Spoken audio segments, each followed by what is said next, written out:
You wake up one morning and something feels wrong. Not catastrophically wrong, not the kind that sends you to a doctor. Just a quiet dissonance, like wearing shoes that almost fit but pinch in places you cannot name. Your life appears successful from the outside, functional, maybe even enviable. But beneath the surface, there is a hollow feeling. A sense that you are living someone else's script. Playing a character written for you before you could question whether this role truly fits. Carl Jung spent decades studying this exact phenomenon. This peculiar form of psychological imprisonment that most people never recognize because the bars are invisible. He discovered that the vast majority of human beings never actually meet themselves. They spend their entire existence responding to conditioning, performing for invisible audiences, organizing their lives around avoiding discomfort rather than pursuing authenticity. You are not broken if you feel this way. You are waking up. Jung understood that this awakening usually arrives as a crisis. A moment when the carefully constructed identity you have been maintaining suddenly reveals itself as a costume you forgot was not your skin. The successful career that leaves you feeling empty. The relationship that looks perfect but feels dead. The achievements that were supposed to bring fulfillment, but instead bring only the question, is this all there is? These are not signs of failure. These are your psyche's desperate attempts to get your attention, to tell you that you have been living at the surface, while your actual life waits in depths you have been trained to avoid.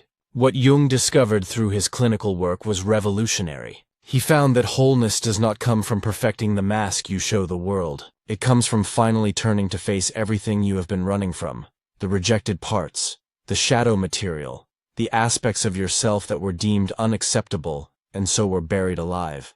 And here's what changes everything. Those buried parts did not disappear.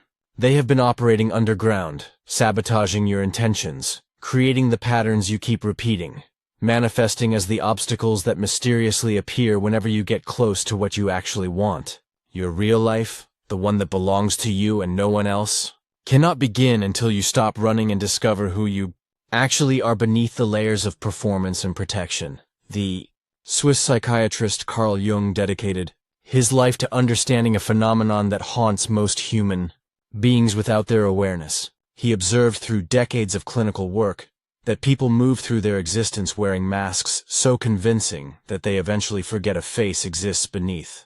You wake each morning and slip into a character, rehearsed and polished, speaking lines that sound like yours but originated elsewhere. The tragedy is not that you play this role, but that you have come to believe the role is reality.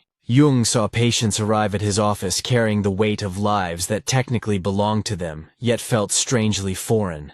They had followed all the rules, met all the expectations, achieved what they were told would bring fulfillment. Yet something gnawed at them, a persistent whisper suggesting that the life they were living was not truly theirs. This is not mental illness in the conventional sense. This is the human condition when we lose touch with what Jung called the authentic self. Think about the last time you made a significant decision. How much of that choice emerged from your deepest knowing, and how much was calculated to avoid judgment, maintain approval, or conform to invisible standards you absorbed before you could even question them? Most people cannot answer this honestly because they have lost the ability to distinguish between their genuine voice and the chorus of internalized authorities speaking through them.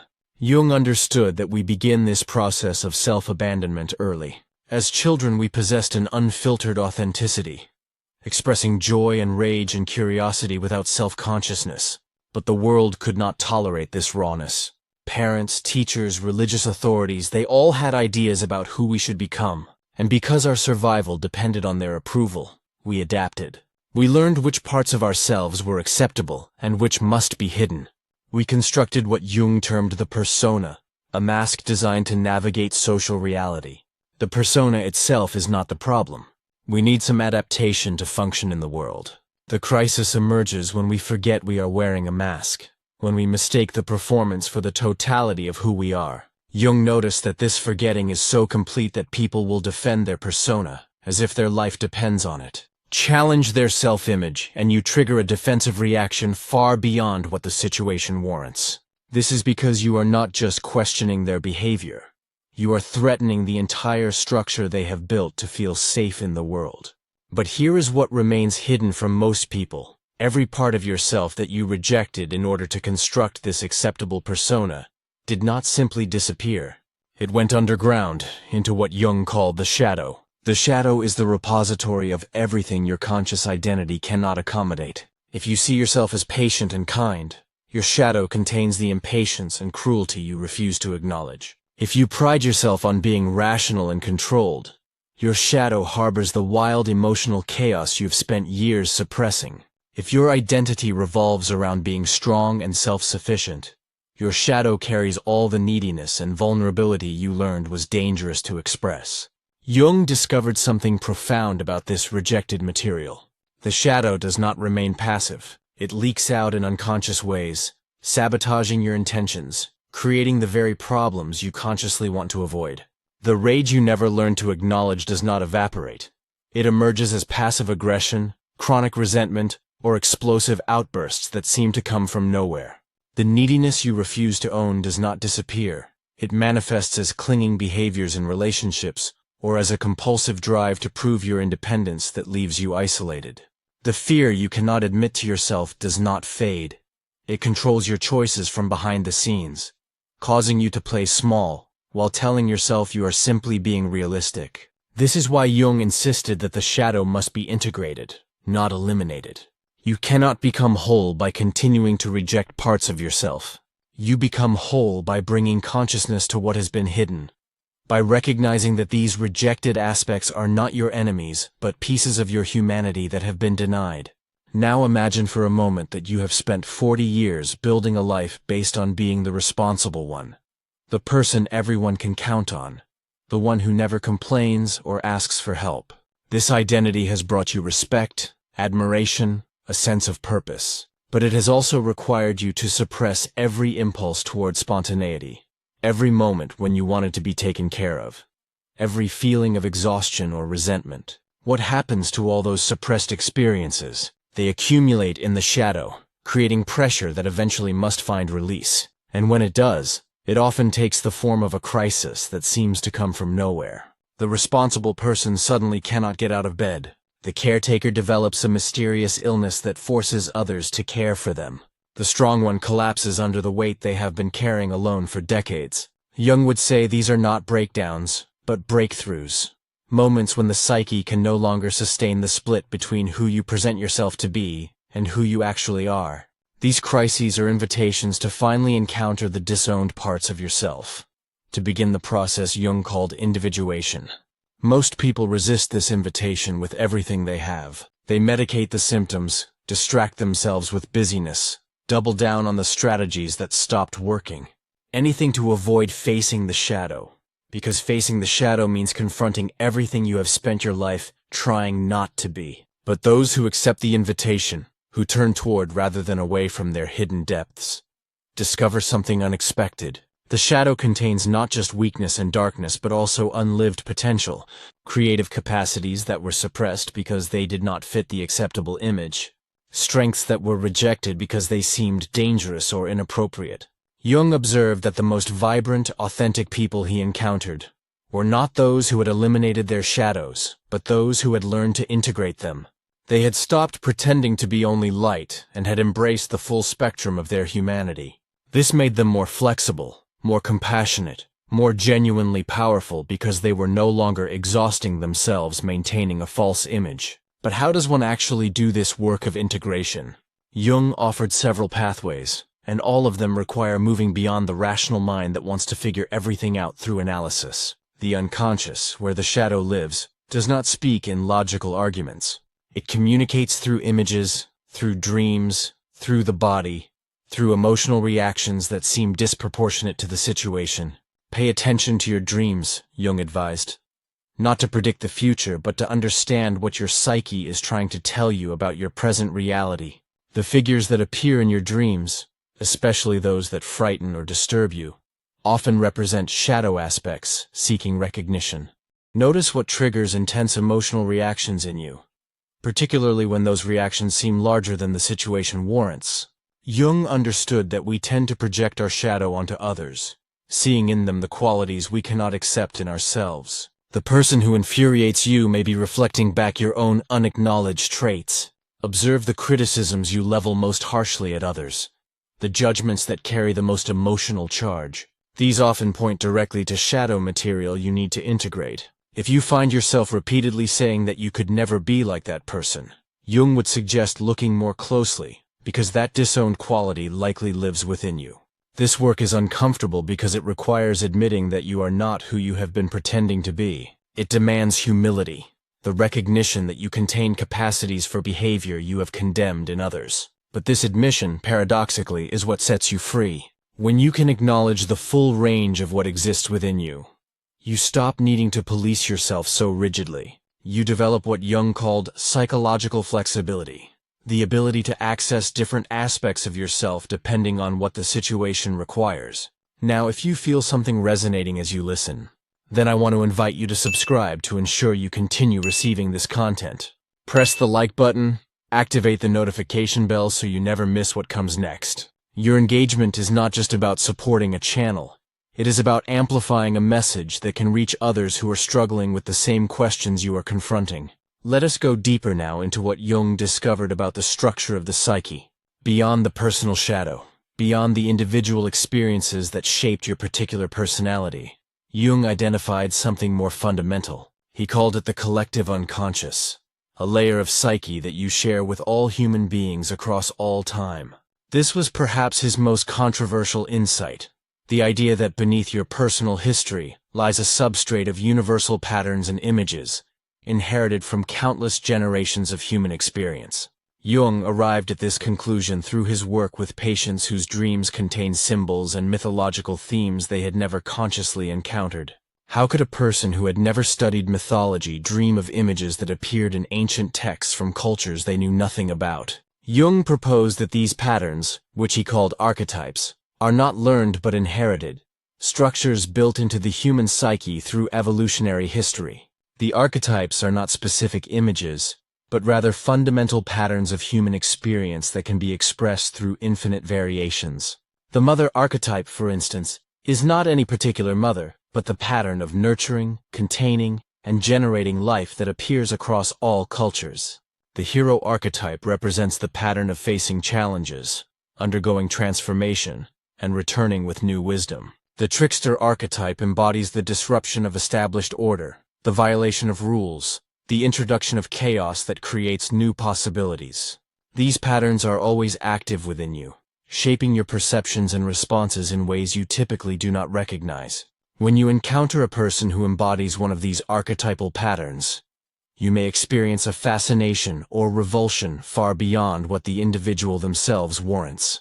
This is because they have activated an archetype within you, touching something that resonates at a level deeper than personal history. The danger emerges when you identify completely with a single archetype and reject the others. The person who sees themselves only through the hero archetype cannot access vulnerability, cannot admit when they need help, cannot rest because rest feels like failure. They drive themselves relentlessly, measuring their worth by their achievements, and they eventually collapse under a burden they were never meant to carry alone.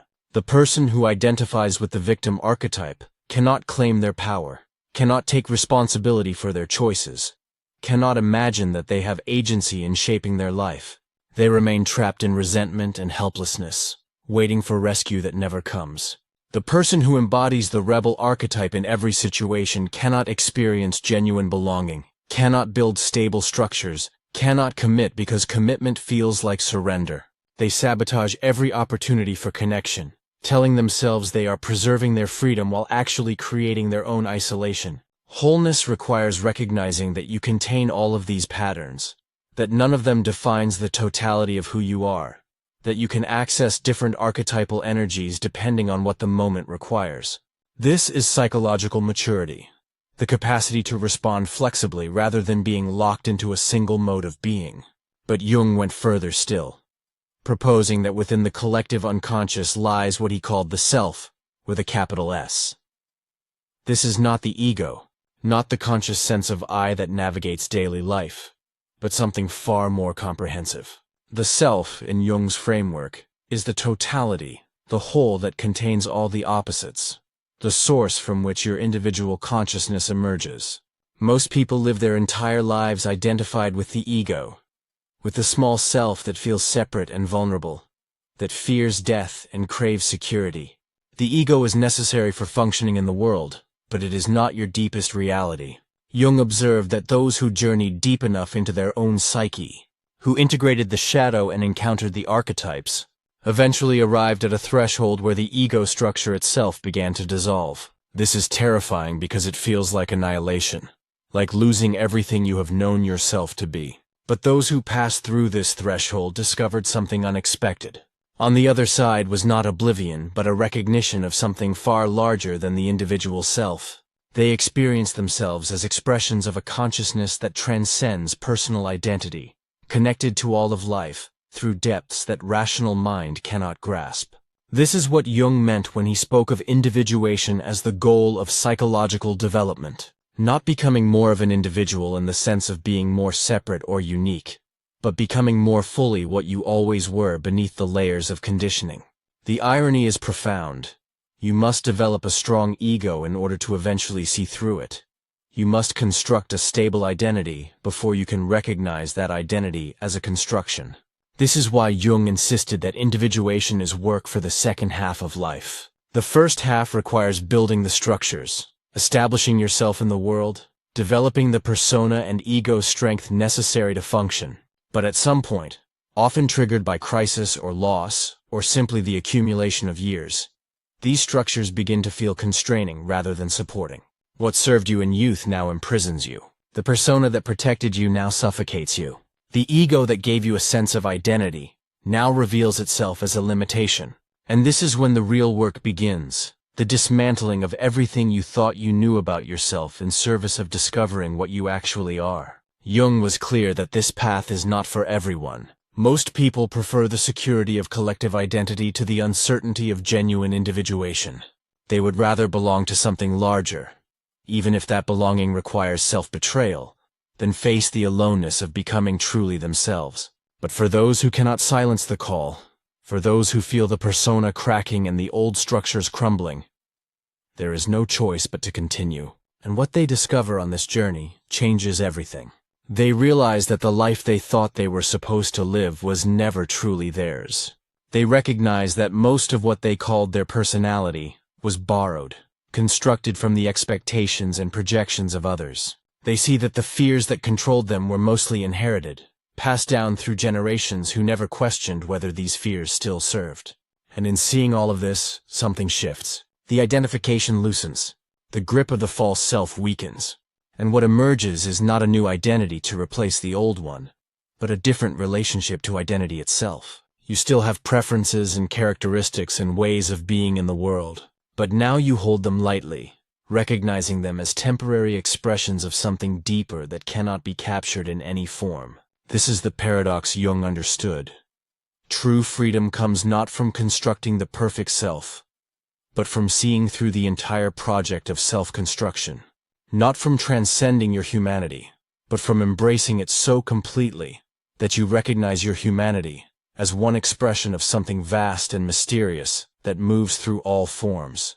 So the question Jung leaves you with is this: will you continue living as a fraction of what you are, bound by fears and identities that were never truly yours? Or will you turn toward the work of becoming whole, facing the shadow, encountering the archetypes, recognizing the self that has been here all along?